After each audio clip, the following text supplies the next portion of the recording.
Hey everyone, my name's Daniel and I'm with Rooted Music. And today we're going to talk about the history, the church history and world history surrounding the hymn, It Is Well.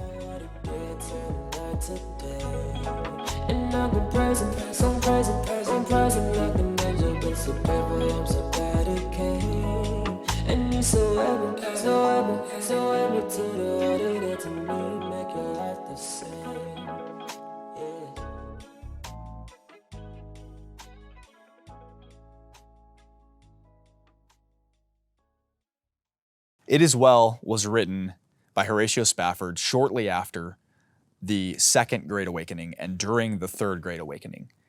So the Second Great Awakening brought a lot of things that you're probably familiar with today, such as like Mormonism and Adventism and the holiness movement. And in the Second Great Awakening, there was also this movement towards sort of an anti-Calvinism. And so you saw a lot of Arminius groups kind of pop up. There were a lot of things going on that were fairly detrimental to the church at that time.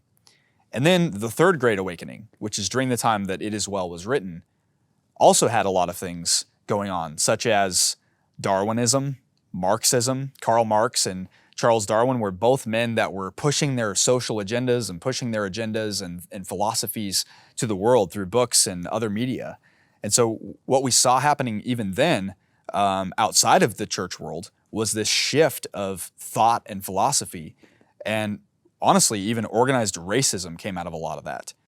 So that's kind of the world history surrounding the time era when It Is Well was written. But the Third Great Awakening in the church also had the Jehovah's Witness movement kind of popping up, also Christian Science and the social gospel. So there's a lot of things happening that shaped even how our world today looks. But there were also men during that time period who were doing great things for the true church. And some of those men were Charles Spurgeon, Hudson Taylor, and Dwight L. Moody. And they were doing great things to shepherd the church, to evangelize, and to really just strengthen the people of God. So you can see a lot of these things even reflected in today's society. And also I wanted to talk about what was happening in Europe during this time period. So in Europe, in France and Germany, there was primarily Catholic nations. And at the time, Catholicism was the kind of ruling almost government of those countries.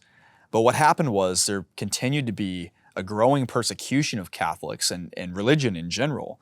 And France actually ended up really banning religion from schools, banning Catholicism from schools, and even removing chaplains from the army. And Germany was not far behind in a lot of that. Now, some of those things reconciled when the next pope came along, but early on, there was a lot of persecution happening in France and Germany. Other events that were happening in the world during this time was the Taiping Revolt, which was happening in China. And that was something where millions, 20 to 30 million people ended up dying. And it was a very cult-like rebellion where there was a man who claimed he was the son of Jesus Christ and he was going to conquer China. So there's some odd things that popped up during that time period that are very interesting from a historical perspective. So this was also an era of social and technological change. There was a lot of technology being developed and invented during this time period and shortly after. In the late 1800s, you had automobiles, the light bulb was invented, the first equipment ever invented for recording sound was invented and being produced. And then you saw other things happening like a migration of Europeans. Almost 70 million Europeans moved from Europe to America, which is why we have kind of a melting pot here in America of different people groups. A lot of it comes back from that history. So as you can see, there's a lot of chaos happening in the world and a lot of things that were going on during this time when this hymn was written. But what we can see is the good things, like the men I mentioned previously, like Charles Spurgeon, and men that were faithfully teaching the church and really warriors for Christ. But what better time would there be for God to bring a song into the church that is written about having peace in the midst of some of life's worst tragedy than this time era?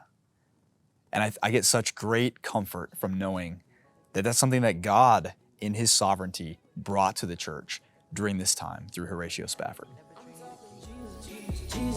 Jesus took it all my sins, all my heart away. I'm a believer.